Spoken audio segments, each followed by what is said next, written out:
Hello everyone, welcome to our channel sunshine fortunes education. मेरा नाम गुंजन मल्होत्रा है। आज हम लोग बहुत एक अच्छी वीडियो आपके लिए लेके आए हैं। अगर आप प्लस टू में हैं, पढ़ाई कर रहे हैं, साइंस की पढ़ाई कर रहे हैं, आप स्टैंडर्ड 10th में हैं और आगे आप साइंस के सब्जेक्ट्स चूज करना चाह रहे हैं इंडिया में, तो लॉन्ग रन में अगर आप अब्रॉड जाके पढ़ना चाहेंगे तो कौन कौन से करियर्स हैं जो आप ले सकते हैं और उनका रूट क्या रहता है जिसमें आपको अच्छा एक फ्यूचर जो प्रॉस्पेक्ट है वो मिल सके, उसके बारे में हम लोग बात करेंगे। अगर चैनल को सब्सक्राइब किया है तो थैंक यू, नहीं किया तो कर लीजिए। नीचे दिए बेल आइकन पे भी हिट कर लीजिए, बिकॉज हम लोग डेली बेसिस पे आपके लिए अच्छी अच्छी वीडियोस लेके आते हैं।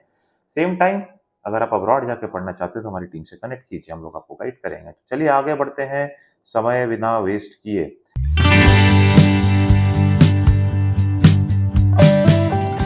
तो मैं आपको उल्टी गिनती पे बताऊंगा, 10 से स्टार्ट के 1 तक जाऊंगा। रैंक 10 पे हम लोगों ने रखा हुआ है इंजीनियरिंग से पहले। अगर आप लेट्स से कि नॉर्मल प्लस टू लेवल पे पढ़ाई कर रहे हैं तो ये आपके लिए है।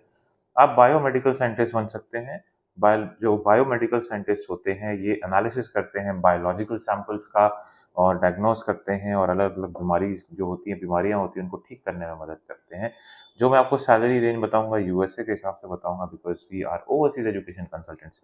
तो आप एक्सपेक्ट कर सकते हैं कि आपकी स्टार्टिंग सैलरी 60,000 यूएसडी से लेके 1,20,000 यूएसडी तक इस पर्टिकुलर प्रोफेशन में रहती है। नेक्स्ट है एवरग्रीन प्रोफेशन ऑफ फार्मासिस्ट। इनका जो महत्व है हम लोगों को कोविड के टाइम पे पता चला। जो फार्मासिस्ट होते हैं ये हेल्थ केयर के जो मैनेजमेंट होती है उसमें जो मेडिकेशन वाला पार्ट होता है उसमें बहुत पिवटल रोल प्ले करते हैं। साथ में ये अलग अलग कंपनीज में रह के रिसर्च करके दवाइयाँ बनाने का भी काम करते हैं और साथ के साथ अगर लाइसेंसिंग है तो रिटेलिंग का भी जो फार्मेसी है उसको भी रन करते हैं।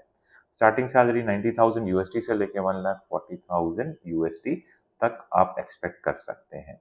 एक पोजीशन पे हमने रखा है डेटा साइंटिस्ट को, जो कि कंप्यूटर इंजीनियरिंग की पढ़ाई करने के बाद आप इस फील्ड में अपना करियर बिल्ड कर सकते हैं। डेटा साइंटिस्ट जो होते हैं वो डेटा को जो है उसको उसका एनालिसिस करते हैं, उसको इंटरप्रेट करते हैं और उसके बेसिस पे डिफरेंट बिजनेसेस को अपना सजेशंस देते हैं, जो कि इन्फॉर्म डिसीजन लेने में उन बिजनेसेस को हेल्प करता है।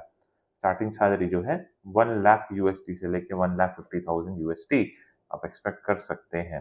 देखिए इसमें एक टिप मैं आपको ये देना चाहूँगा कि अलग-अलग जो लैंग्वेजेज़ है जैसे कि पाइथन, जावा, इस तरह की लैंग्वेज अगर आप सीखते हैं तो आपको एज मिलता है as a data scientist.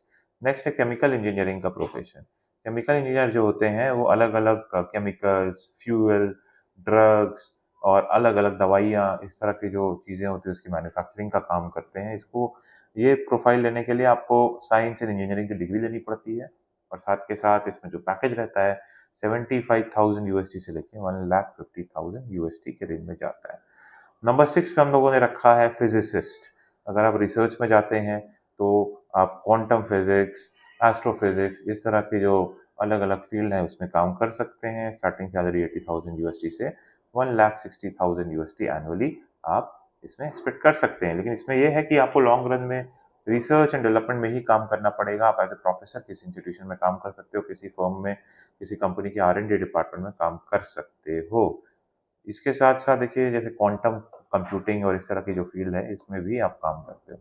Next है एरोस्पेस इंजीनियर। एरोस्पेस इंजीनियर की डिमांड हमेशा से बहुत ज़्यादा रहती है और इसको एरोस्पेस इंजीनियरिंग करने के बाद आप aircraft designing, spacecraft designing, satellite designing as well as manufacturing and maintenance in field में काम कर सकते हैं। आप इस फील्ड में एक्सपेक्ट कर सकते हैं कि 80,000 यूएसडी से लेके 1,60,000 स्टार्टिंग सैलरी आपको मिल सकती है। अलग-अलग ऑर्गेनाइजेशंस जैसे कि नासा, स्पेसएक्स, इनमें आपको ज़्यादा सैलरी पैकेजेस भी मिल सकता है। नंबर 4 में हम लोगों ने रखा है information technology manager tech companies में। और ये बेसिकली अगर आप आईटी की पढ़ाई करते हैं तो सीनियर लेवल में जब आप जाते हैं तो आईटी मैनेजर बनते हैं। आईटी डिपार्टमेंट्स में अलग-अलग जो लीडिंग कंपनीज है उसमें आप प्रोजेक्ट्स को लीड करते हैं। सैलरी रेंज जो रहती है 90,000 यूएसडी से लेकर 2 लाख यूएसडी तक आपकी आईटी मैनेजर की सैलरी होती है।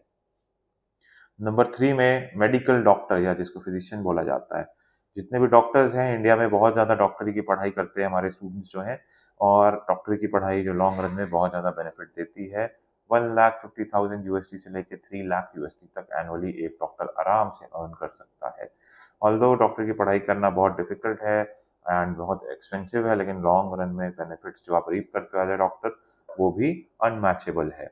नंबर 2 पे आजकल जो अपकमिंग फ़ील्ड्स हैं आर्टिफ़िशियल इंटेलिजेंस और मशीन लर्निंग की फ़ील्ड, इसमें आप एल्गोरिदम्स डिज़ाइन करते हो और आर्टिफ़िशियल इंटेलिजेंस, ऑटोमेशन और इस तरह की चीज़ों पे काम करते हो, अलग-अलग टेक कंपनीज़ में काम करते हो एंड इसमें अगर आपकी लेट्स से एआई की जो फ्रेमवर्क्स हैं और साथ में अलग-अलग प्रोग्रामिंग लैंग्वेजेज़ का आपको अच्छा आइडिया है, तो इसमें करियर जल्दी ग्रो कर सकते हैं। स्टार्टिंग सैलरी 1,20,000 से लेके 2 लाख यूएसडी तक की रेंज आप एक्सपेक्ट कर सकते हैं। नंबर 1 में आज के दिन भी हम लोग रखते हैं डॉक्टर्स को, सर्जन्स को पर्टिकुलरली जो कि अलग-अलग तरह की सर्जरीज़ पे स्पेशलाइज़ करते हैं। जो डॉक्टर्स हैं, वो आराम से कहीं भी 2,50,000 यूएसडी से लेके 5 लाख यूएसडी तक एनुअली अर्न कर सकते हैं डिपेंडिंग अपॉन देयर स्पेशलिटी। ये अलग-अलग फ़ील्ड्स हैं, आप अपना करियर अगर चूज़ करने वाले हैं और यूएस जाना चाह रहे हैं या किसी फॉरेन कंट्री में जाना चाह रहे हैं, तो ये वीडियो आपको मदद करेगी। देखिए, ये नॉर्मल रैंकिंग है बट इसका ये मतलब नहीं कि जो प्रोफ़ेशन्स और जो फ़ील्ड इसमें लिस्टेड नहीं है, उसमें कोई स्कोप नहीं। हर चीज़ में स्कोप है, आप काम करने वाले बनिए, आपको हर चीज़ में स्कोप मिलेगा। May God bless you, I wish you a very happy learning.